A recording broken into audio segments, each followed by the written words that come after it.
Welcome to Harvesting Wealth, the podcast by People's Financial Planning. We're here to help you cultivate financial growth and security with insights into today's markets and timeless strategies. Let's grow your wealth together. Hey there, ready for a deep dive into something fascinating? You've sent over your latest market analysis articles and some fascinating material on Andrew Carnegie. And get this, there are some incredible parallels between building wealth today and the journey of a steel tycoon from the 1800s. It's amazing how history often rhymes, isn't it? We'll uncover those timeless principles in a bit, but let's start with where things stand right now in the markets this October 16th, 2024. Exactly. Got to stay grounded in the present while we learn from the past. Right. So 2 years into this bull market, the S&P 500 is up a massive 66% since late 2022. Wow. That kind of growth is exhilarating, but the articles you shared suggest things might be plateauing. Should we be worried, excited, or maybe a bit of both? It's natural to feel a mix of emotions when market conditions shift. A bull market, like the one we're experiencing, typically lasts around 30 months. We're at the 2-year mark, signaling a potential transition to a more mature phase where those rapid gains might moderate.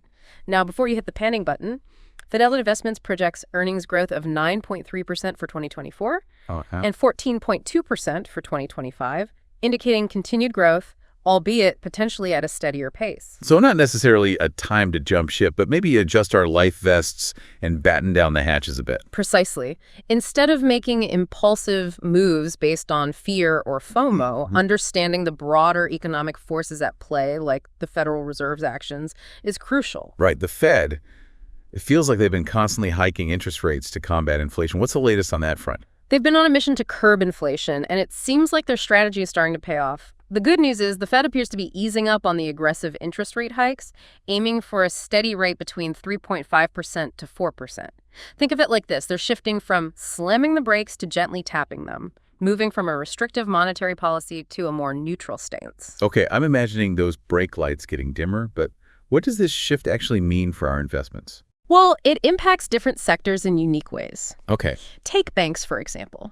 JP Morgan Chase and Wells Fargo are grappling with shrinking net interest margins because of the lower rates, which is reflected in their Q3 2024 earnings. So should we be hitting the sell button on all banking stocks? Not necessarily. Okay. This highlights the importance of looking beyond broad market trends and conducting sector-specific analysis.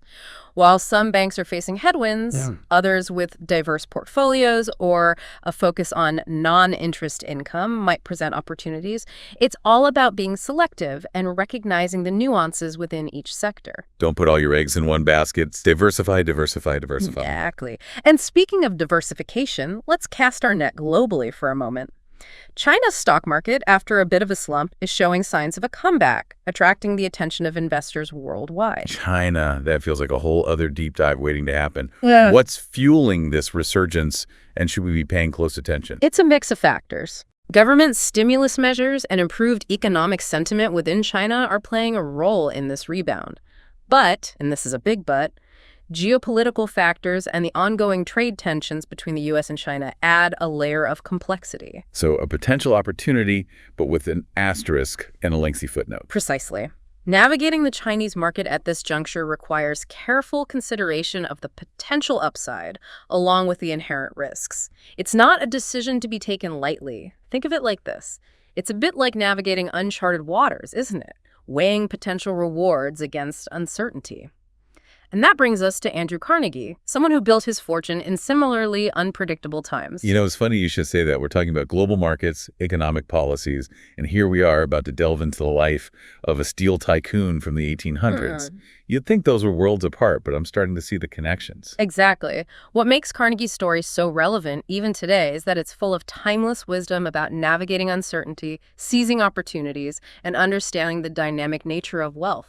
All right, so set the stage for us. We're talking about Pittsburgh in the 1800s. What's the scene, and where does Carnegie fit into all of this? Picture this. Pittsburgh in the mid-1800s, a bustling hub of industry, but also a place of stark contrasts. Okay. And into this world enters young Andrew Carnegie, an immigrant who arrived with his family virtually penniless. Wow. He starts as a bobbin boy in a textile mill, earning a meager wage. It's this stark contrast between his humble beginnings and his meteoric rise that makes his story so captivating. Talk about starting from scratch. So how does a bobbin boy in a Pittsburgh factory become Andrew Carnegie, the steel magnate? What's the secret ingredient in his success story? His secret weapon, if you will, was an unquenchable thirst for knowledge. Okay. Imagine this. Carnegie, as a young man, would walk miles to borrow books, even trading factory shifts, just to get his hands on something new to read. He devoured biographies of successful people, studied history, philosophy, science, you name it, he read it. Wow. This wasn't just a hobby, it was a strategic investment in himself. So self-education was the foundation upon which he built his empire. It wasn't just luck or circumstance. Precisely. This broad base of knowledge allowed him to see opportunities that others overlooked. He could connect seemingly disparate ideas, spot emerging trends, and understand the bigger picture. It was this intellectual capital that set him apart. You know, it's so inspiring because we live in an age where information is literally at our fingertips. It's almost overwhelming. You're absolutely right. We have more access to knowledge and learning resources than ever before. Carnegie's story is a powerful reminder that this access is a tremendous tool, one that we can use to understand the world better, identify opportunities, and ultimately shape our own destinies. It's about being curious and constantly learning, just like Carnegie did, but with the power of the internet at our disposal. Exactly. Before we continue, let's take a moment for this week's financial insight, brought to you by People's Financial Planning. Did you know that one of the most effective strategies for building long-term wealth is diversification? Simply put, diversification means spreading your investments across a variety of asset classes like stocks, bonds, and real estate, so that your portfolio is less vulnerable to market volatility. Imagine this like a balanced diet. Just as your body needs different nutrients to stay healthy, your portfolio thrives when it's balanced with a mix of investment types. At People's Financial Planning, we help you assess your current investment strategy to ensure that your portfolio is well diversified and aligned with your long-term financial goals. Give us a call today at 319-499-5339 or visit our website at planwithpeoples.com. Now, let's get back to the podcast. Now, beyond self-education, Carnegie understood that building wealth wasn't a solo endeavor. He was a master networker, strategically building relationships with influential figures, particularly in the burgeoning railroad industry. So he knew how to work a room and build connections, especially in an industry on the rise. How did those connections contribute to his success? They were vital. Through these relationships, he gleaned invaluable insights into the inner workings of the railroad industry, its challenges, and its enormous potential. This allowed him to make strategic investments in railroads and related technologies, like the telegraph.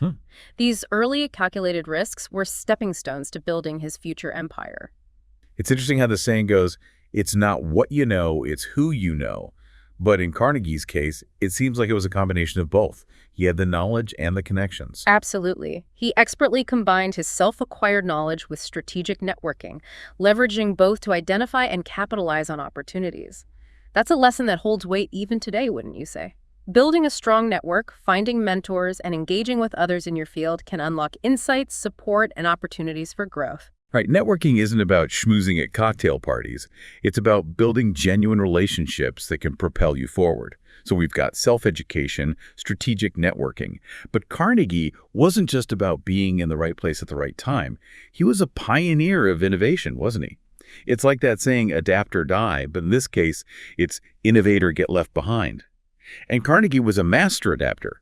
He didn't just ride the wave of the Industrial Revolution, he actively shaped it. Right. What's often overlooked is that Carnegie's success wasn't just about being in the right industry at the right time. He was relentless in his pursuit of innovation, constantly seeking ways to improve efficiency and quality. And the game changer that really catapulted his steel empire forward. The Bessemer process. Okay. Imagine the steel industry of the 1800s as a horse-drawn carriage, and then Carnegie comes along with the Bessemer process. It's like introducing a high-speed train. This revolutionary method could produce steel faster, cheaper, and at a much higher quality than traditional methods. Carnegie didn't just adopt it, he embraced it fully, recognizing its potential to completely transform the industry. He saw the future of steel production and went all in. What a bold move. That's incredible. It's about being one step ahead, recognizing the potential of game-changing innovations. Precisely. Carnegie's embrace of the Bessemer process highlights a timeless principle. Embracing innovation is crucial for achieving and maintaining a competitive advantage. This remains true even today, perhaps even more so in our rapidly evolving technological landscape. It's about being adaptable, open to new ideas, and willing to embrace change, even if it means disrupting your own successful methods. But here's where Carnegie's story takes an interesting turn. He wasn't just focused on amassing wealth. He believed in something bigger than himself. Right, that's what makes Carnegie such a compelling figure. Yeah. He understood that true wealth extended beyond the balance sheet. He was a firm believer in the gospel of wealth, which he outlined in his famous essay of the same name. Okay, so break it down for us. What was the gospel of wealth all about? In essence, Carnegie believed that the wealthy had a moral obligation to use their fortunes for the betterment of society. He wasn't about hoarding wealth. He advocated for accumulating it, yes, but also distributing it responsibly during one's lifetime. So not just leaving it to heirs or charities in a will, but actively making a difference while you're still here. Exactly. And he walked the talk. Carnegie donated a staggering 90% of his wealth to establish libraries, universities, cultural institutions, and other philanthropic endeavors. He believed in providing everyone with access to education, resources, and opportunities for self-improvement. 90%. You know, it makes you think. We often hear rags to riches stories, but Carnegie's journey goes beyond personal gain. It makes you reflect on the legacy we all want to leave behind. What impact do we want to have on the world? It's a powerful concept. He understood that true legacy isn't solely measured by the size of your fortune, but by the positive change you create in the world. It's about leveraging your success to make a real difference. So as we wrap up this deep dive, let's bring it full circle. We've gone from current market trends and the Fed's actions to global uncertainties and then to the life and times of Andrew Carnegie. What are the key takeaways? How can we connect these seemingly different worlds to our own lives and our own pursuit of financial well-being? That's the million-dollar question, isn't it? Yeah. What can we learn from a steel tycoon from the 1800s? Turns out, quite a lot. Yeah. Carnegie's journey reminds us that building wealth is more than just picking stocks or timing the market perfectly. It's about cultivating a mindset of continuous learning, embracing innovation, building meaningful connections, and ultimately aligning your financial goals with a sense of purpose, with a desire to make a positive impact. So it's not just about accumulating wealth for the sake of it, but about defining what wealth truly means to you and what kind of legacy you want to build. Absolutely. It's about approaching wealth building with intentionality, with a long-term vision that extends beyond just financial gain. As you go about your week, think about this. How can you incorporate some of Carnegie's timeless principles into your own financial journey? What can you learn? What connections can you forge? How can you use your resources, whether big or small, to create a positive ripple effect? Yeah, that's a powerful thought to leave with. It's not just about building wealth. It's about building a life of purpose, meaning, and impact. And that's a journey worth embarking on. Absolutely. And on that note, we'll wrap up this deep dive. Thanks for joining us. Thanks for tuning into Harvesting Wealth with People's Financial Planning. Remember, financial success is a journey, and we're here to guide you every step of the way. Learn more at planwithpeoples.com or call 319-499-5339. Until next time, let's keep growing your financial future.